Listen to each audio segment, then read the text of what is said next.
Hello, അസ്സലാമു അലൈക്കും. അപ്പോൾ നമ്മൾ 6-ാം തീയതിയും 7-ാം തീയതി ആയിട്ട് നല്ല പരിപാടികളായിരുന്നു. 6-ാം തീയതി ഇവിടെ ഒറ്റപ്പാലം നമ്മളെ പേരക്കുട്ടിൻ്റെ ബർത്ത്ഡേൻ്റെ തലേ ദിവസമായിരുന്നു. അത് ഫസ്റ്റ് ഇവിടെ വെച്ചിട്ടാണ് നമ്മൾ ആഘോഷിച്ചത്. അവരിവിടെ രാവിലെ വന്നു, പിന്നെ വൈകിട്ടാണ് പോയത്. പിന്നെ 7-ാം തീയതി രാവിലെ നമ്മളെല്ലാവരും 10-20 ആൾക്കാരുണ്ട്, നമ്മളെല്ലാവരും അങ്ങോട്ട് പോയി. അങ്ങനെ ഇൻഷാ അല്ലാ പരിപാടിയൊക്കെ അടിപൊളിയായി, സന്തോഷമായി.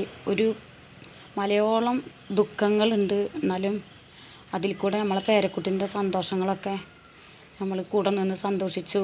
ദുഃഖങ്ങളൊക്കെ ഉള്ളിൽ അടക്കി പിടിച്ച് ആ സന്തോഷത്തിന് നമ്മൾ സന്തോഷിച്ചു. പിന്നെ 7-ാം തീയതി പരിപാടിയൊക്കെ കഴിഞ്ഞ് രാത്രി 10 മണിയായി. നമ്മൾ ഒറ്റപ്പാലം താനൂരിൽ നിന്ന് വന്ന് ഇവിടെ ഒറ്റപ്പാലത്ത് എത്തുമ്പോൾ 10 മണിയായി. അങ്ങനെ എല്ലാവരും പിന്നെ ടൗണിൽ വെച്ച് പിരിയാനുള്ളവരൊക്കെ പിരിഞ്ഞു. പിന്നെ വീട്ടിലേക്ക് എൻ്റെ കൂടെ അമ്മയും പിന്നെ അനിയത്തിയും കുട്ടികളും വന്നു. എന്നിട്ട് പിന്നെ അവർ 8-ാം തീയതി രാവിലെ പോകുമ്പോൾ നിർബന്ധമായിട്ട് എന്നെ വിളിച്ച് എന്നെ 19ലേക്ക് കൊണ്ടുപോയിട്ട് നമ്മൾ തറവാട്ടിലേക്ക് വിളിച്ചാൽ വരില്ല, അങ്ങനെ എങ്ങനെയെന്നൊക്കെ പറഞ്ഞു. ഞാൻ ഒറ്റയ്ക്ക് ഇങ്ങനെ താമസിക്കല്ലേ. ഇപ്പച്ചി അവൻ്റെ മോൻ്റെ ഇപ്പം ആണെങ്കിൽ ദൂരത്താണ്, കാസർഗോഡാണ് പണി. ആഴ്ചയിൽ വരും, പണിക്കനുസരിച്ചിട്ടാണ് കേട്ടോ വരവ്. പിന്നെ അപ്പോൾ അങ്ങനെ തറവാട്ടിൽ പോയി. അവരുടെ കൂടെ എല്ലാവരും ഉണ്ട്. അവിടെ 2 അനിയന്മാർ, 2 ഭാര്യമാർ, മക്കൾ, കുട്ടികൾ. വലിയ അനിയൻ്റെ മകളെ കല്യാണം കഴിച്ചിട്ട് പ്രസവിച്ചെടുക്കാമെന്ന് ഞാൻ പറഞ്ഞിട്ടുണ്ടായിരുന്നു വീഡിയോസിൽ. അപ്പോൾ അവളുടെ ഇപ്പോൾ ഒരു 90 ആവാനായി വരുന്നു. അപ്പോൾ അവളും എല്ലാവരും ഉണ്ട്. അപ്പോൾ എല്ലാവരും കൂടി അവിടെ കൂടി, അനിയത്തിയും കുട്ടികളും ഞാനും നമ്മളവരുടെ കൂടെ കൂടി അവിടെ. പിന്നെ 2 ദിവസം നിന്നപ്പോൾ പിന്നെ വീണ്ടും നമ്മളെ വീട്ടിൽ തന്നെ ഇപ്പോൾ യാത്രക്ക് തന്നെ വരാനുള്ള ഉണ്ടായി. ഭയങ്കര മാനസികാവസ്ഥ. അവിടെ പോയതൊന്നും ഇങ്ങോട്ട് വരണുണ്ട്. ഇവിടെ വന്നാലൊരു സമാധാനമുള്ളൂ. അപ്പോൾ അങ്ങനെ ഇവിടെ വന്നു. പിന്നെ കുറച്ച് കാര്യങ്ങളൊക്കെ ചെയ്യാണ്ടായിരുന്നു. പരിപാടിക്ക് വേണ്ടി വാങ്ങിയ പാത്രങ്ങളൊക്കെ കൊണ്ടുപോയി കൊടുക്കണ്ടായിരുന്നു. വന്നിട്ട് അതൊക്കെ ചെയ്തു. അത് വന്ന പാട് നിസ്കരിക്കാനുള്ള സമയമായിരുന്നു. അപ്പോൾ പിന്നെ അങ്ങനെ നിസ്കരിക്കാൻ കയറി. ഭക്ഷണമൊന്നും ഉണ്ടാക്കിയിട്ടുണ്ടായിരുന്നില്ല. നിസ്കാരം കഴിഞ്ഞ് പാത്രങ്ങളൊക്കെ കൊണ്ടുകൊടുക്കാൻ പോയി. അപ്പോൾ നമ്മൾ മോൻ്റെ കല്യാണത്തിൻ്റെ സമയത്ത് താമസിച്ച വീടിൻ്റെ ഓണറും മക്കളുണ്ട്. പക്ഷെ അവർ ഓണറും മക്കളെന്ന് വെച്ചാൽ അവർ ശരിക്കും എനിക്ക് അവിടെ ഒരു ഉമ്മയും ആങ്ങളാരും ഉള്ള പോലെയാണ്, ആങ്ങളാരും നാത്തൂന്മാരൊക്കെ ഉള്ള പോലെയാണ്, അടുത്ത അനിയത്തികളെ പോലെ. അത്ര സ്നേഹമാണ് അവർ. ഒരു കുടുംബം മൊത്തം ഉണ്ട് അവിടെ. അപ്പോൾ അവിടെ ചെന്നപ്പോൾ ഞങ്ങൾ താമസിച്ച വീട്ടിലത്തെ മരുമകളും മകനും ഉംറക്ക് പോയിക്കാണ്. അള്ളാഹു അവരെ എല്ലാ ആഗ്രഹങ്ങളും നിറവേറ്റി കൊടുക്കട്ടെ. നന്നായി ചെയ്ത് അള്ളാൻ്റെ മുത്ത് ഹബീബിൻ്റെ ആ പോരീഷാക്കപ്പെട്ട സ്ഥലങ്ങളിൽ കൂടെ നടക്കാനും ചെയ്യാനും എല്ലാ സൽക്കർമ്മങ്ങൾക്കും അള്ളാഹു അവർക്ക് അനുഗ്രഹിച്ച് കൊടുക്കട്ടെ എന്ന് ഞാൻ പ്രാർത്ഥിക്കുകയാണ്. കേൾക്കുന്നവരൊക്കെ പ്രാർത്ഥിക്കട്ടോ. അപ്പോൾ അവരവിടെയാണുള്ളത്. ഇന്ന് മദീനത്തേക്ക് പോകാൻ വേണ്ടിയുള്ള ഒരുക്കത്തിലാണ് ഞാൻ കേട്ടത് അവിടെ ചെന്നപ്പോൾ. അപ്പോൾ പിന്നെ എന്നെ വിട്ടില്ല. ഉമ്മാൻ്റെ 2ാമത്തെ മരുമകളാണ്, മകൻ ഗൾഫിലാണ് കേട്ടോ. അപ്പോൾ ചോറ് നിന്നിട്ട് പോയാൽ മതി പറഞ്ഞിട്ട് നിർബന്ധിച്ച് അങ്ങനെ അവിടെ ചോറിനെ നിന്നു. അപ്പോൾ ഉച്ചക്കലത്തെ ഭക്ഷണം അങ്ങനെ കഴിഞ്ഞു. അപ്പോൾ പിന്നെ പെട്ടെന്ന് വെക്കേണ്ട ആവശ്യമില്ലല്ലോ. അവിടെ ആണെങ്കിൽ നല്ല ചെമ്മീൻ കറി ഉണ്ട്. പിന്നെ പച്ചമാന്തൽ പൊരിച്ചത്, മാങ്ങ അച്ചാർ അതൊക്കെ കൂട്ടി, നല്ല ജീരക വെള്ളം, ചുടുവെള്ളം അതൊക്കെ കൂട്ടി ചോറൊക്കെ കഴിച്ച് അവിടുന്ന് അങ്ങനെ അപ്പം തന്നെ പോന്നിട്ട് പിന്നെ അമ്മാമ്മൻ്റെ മകളായിട്ടൊക്കെ ഒന്ന് പോയി അവിടെ സന്ദർശിച്ച് അങ്ങനെ വന്നിട്ട് ഞാൻ നമ്മളെ വാടാപ്പര തുറന്ന് അവിടെ ഒരു കടത്തം കടന്നിട്ട് ഉണ്ടില്ലേ, അവിടെ ഒരു കടത്തം കടന്ന് പിന്നെ വൈകിട്ട് അസർ ബാങ്ക് കൊടുക്കുന്ന സമയത്താണ് എണീറ്റത് കേട്ടോ.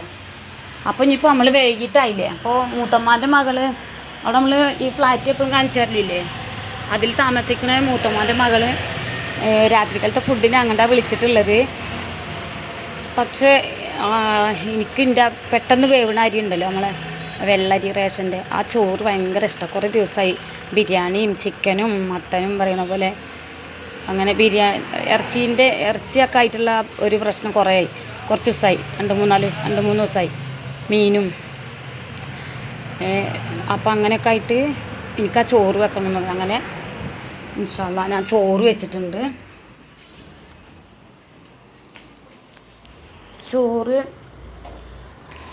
ചോറ് കുക്കറിൽ ഇട്ടോ വിസിലടിച്ച് ഇറക്കി വെച്ചിരിക്കുക കേട്ടോ. അത് കഴിഞ്ഞ് പിന്നെ അതിലേക്ക് എന്തോ കൂട്ടാൻ വെക്കാൻ നോക്കിയപ്പോൾ ഇവിടെ ഒന്നുമില്ല. തക്കാളിയും പച്ചമുളകും ഉള്ളിയൊക്കെ ഇരിക്കുന്നുണ്ട്. അപ്പോൾ ഞാൻ കുഴിച്ചിട്ട മരമാണ് ഓമക്കായ് മരം. കാണിക്കാട്ടോ, ഒരു വീഡിയോസിൽ കാണിച്ചു കൊണ്ടുണ്ട്. അപ്പം അതിൽ നിന്ന് ഓമക്കായ ഉണ്ടായിട്ടുണ്ട്. അതിൽ നിന്ന് ഒരു ഓമക്കായ പൊട്ടിച്ചു. ഞാൻ പരിപാടിൻ്റെ അന്ന് അന്ന് പുട്ടുണ്ടാക്കിയിട്ട് ബാക്കി ഒരു മൂടി തേങ്ങ ഉണ്ടായിരുന്നു. അത് ചെറിയ തേങ്ങയാണ്. അപ്പോൾ ആ തേങ്ങ ചിരകിയിട്ട് നല്ല തേങ്ങാ ചമ്മന്തി അരച്ച് വെച്ചു. ഇനിയിപ്പോൾ ഓമക്കായ ഉപ്പേരിനെ ഞാൻ വറവിടാൻ പോവുകയാണ് കേട്ടോ. അതിൽ ഉള്ളി മുറിച്ച് വെച്ചിട്ടുണ്ട്. ഇൻഷാ അല്ലാ ഞാൻ വറവിട്ടിട്ട് അപ്പം നമ്മൾ കടുക് ഇട്ടു. എന്താ കടുക് പൊട്ടിക്കൊണ്ടിരിക്കുകയാണ്. കടുക് പൊട്ടിക്കഴിഞ്ഞപ്പോൾ ഉള്ളി മുറിച്ച് വെച്ചിട്ടുണ്ടായിരുന്നു. ഉള്ളിട്ടു.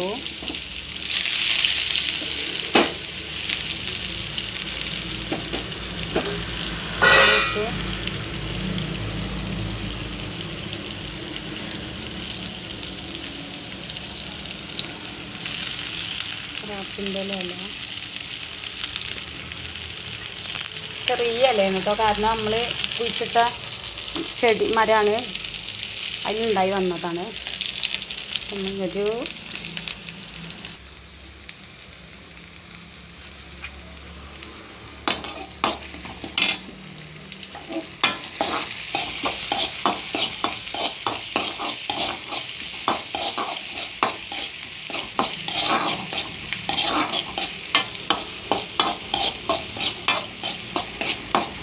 കടുക്, ഉള്ളി, കറിവേപ്പില എന്നിട്ട് നന്നായി ഇളക്കിയിട്ട് കുറേ ആയിട്ട് ഓമക്കായുടെ ഉപ്പേരി കൂട്ടിയിട്ട് അപ്പം ഒന്ന് എനിക്കൊരു പൂതി. പിന്നെ മൂത്തമ്മാൻ്റെ മകളായിട്ട് നല്ല മത്തിക്കറി ഉണ്ട് കേട്ടോ. അവള് മത്തി വാങ്ങിക്കൊണ്ടു നോക്കിയിട്ടുണ്ട് അവിടെ. അപ്പോൾ രാത്രിക്ക് അതും കൂടി ഉണ്ടാവും.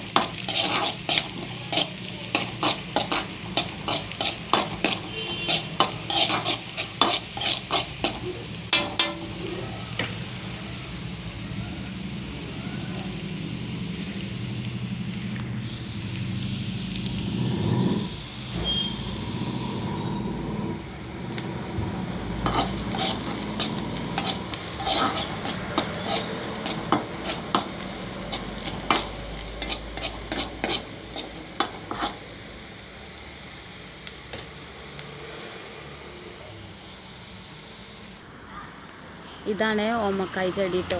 അത്രയും വലുതായിക്കണ്. ഓമക്കായ അത്ര തോനൊന്നുമില്ല, എന്നാലും കുറച്ചൊക്കെ ഉണ്ട് കേട്ടോ. ഇതിൽ നിന്നാണ് ഒരെണ്ണം ഞാൻ പൊട്ടിച്ചത്. പാകമായിട്ടോ.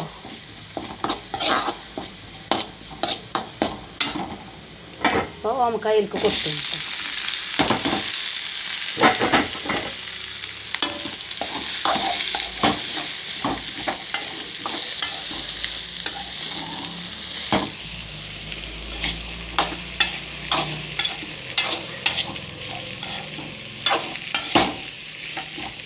അപ്പോൾ ഓമക്കായ ഉപ്പേരി റെഡി.